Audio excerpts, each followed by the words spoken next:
Hello everybody and welcome back to another video.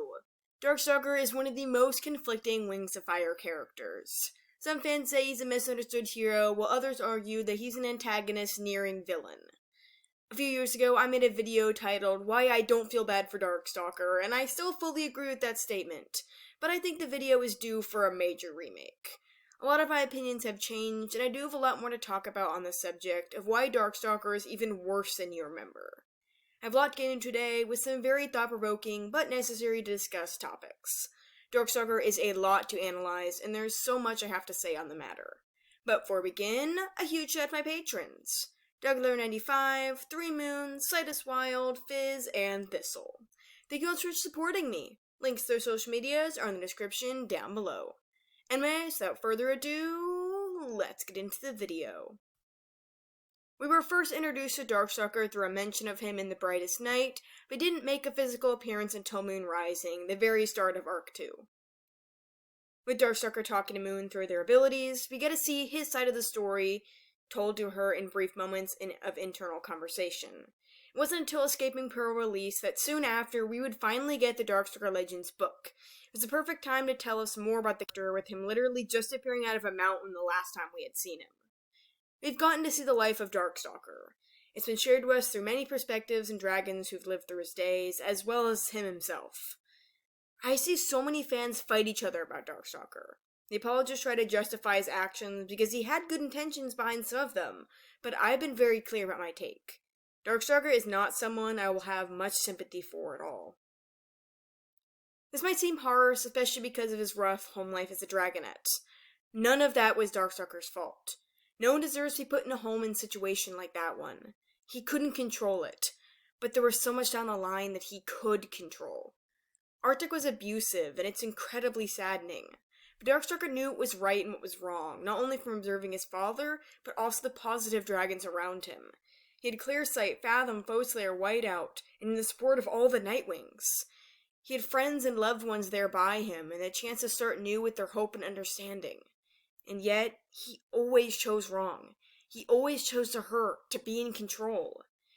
Animus magic use itself is not what drives the dragon insane, or at least that's how the series is framing it to be with their modern anime saying it. It's not like his soul was corrupted because of the magic. It was because of what he did with it. Darkstalker has a desire for everything to be the way he wants. Even some of his first thoughts before hatching, before he even formulate words truly, was that the world was his now. Everyone was.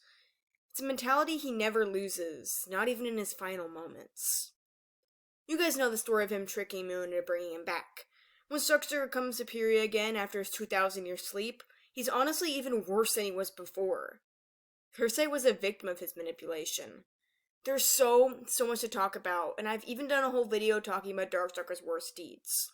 But here, for this one, I'd like to focus on the worst action of Darkstalker. The IceWing Plague. There is no excuse for the plague. Darkstalker knew how terribly awful it was to kill all the IceWings. I think people forget this, but Clearsight told him not to, all those years ago. You can't wipe out an entire tribe. There are hundreds, maybe thousands of innocent IceWings. Think of all the little dragonettes who aren't part of this war. You're not a dragonette killer, Darkstalker. He knew it would happen and who he'd be taking. The one dragon who loved him above all else, the character who literally would have, and had, done everything for him. The voice of reason told him what he'd be doing, and he ignored her. When brought back, Darkstalker did the exact horrendous act he was told the consequences of. He sent a plague to the IceWing tribe. Don't know a lot about the plague other than Queen Glacier dying, but so many more lives were lost. Think of the village dragons, the hatchlings, the elderly, everyone. Dragons that had done nothing to him. It had been 2,000 years.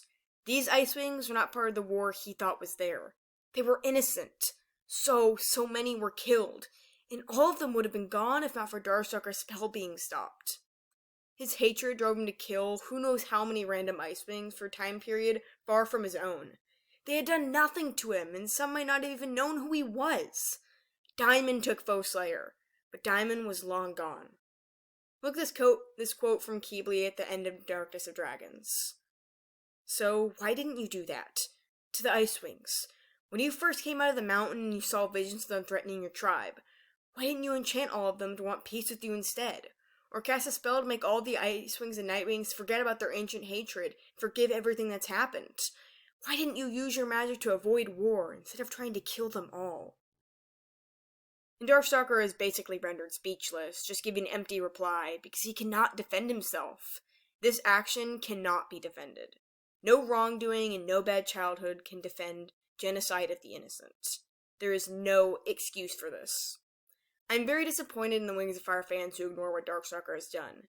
Yes, he did accomplish some good, but the bad just outweighs so much of it sometimes. Like 𝙈𝙤𝙍𝙬 said, he had the power to end things peacefully once and for all, and even without his magic, he could have done it. He didn't even need to be an animist to ask for peace. Here's another 𝙈𝙬𝙍 quote. The fact that you can't be good on your own, that's part of the problem. You shouldn't need a dragon on your shoulder telling you that killing all the IceWings is wrong, that taking over your father's mind was an awful thing to do. He's so right here. Darkstalker does know better. He really does. One of Wings of Fire's most iconic lines also comes from the same Sandwing, and it explains Darkstalker. You didn't lose your soul because magic ate away slowly. You lost it because you chose to do terrible things over and over again. Each terrible thing, each betrayal, each murder added to this mountain. That's not the magic's fault. That's you. That's who you chose to be. Darkstalker changed the minds and thoughts of dragons forcefully. Honestly, one of the most underrated moments of the series comes from Winter and Darkness of Dragons. He points out the absolute insanity of what Darkstalker had been doing. Don't you trivialize this. Don't act like what he did is normal or acceptable.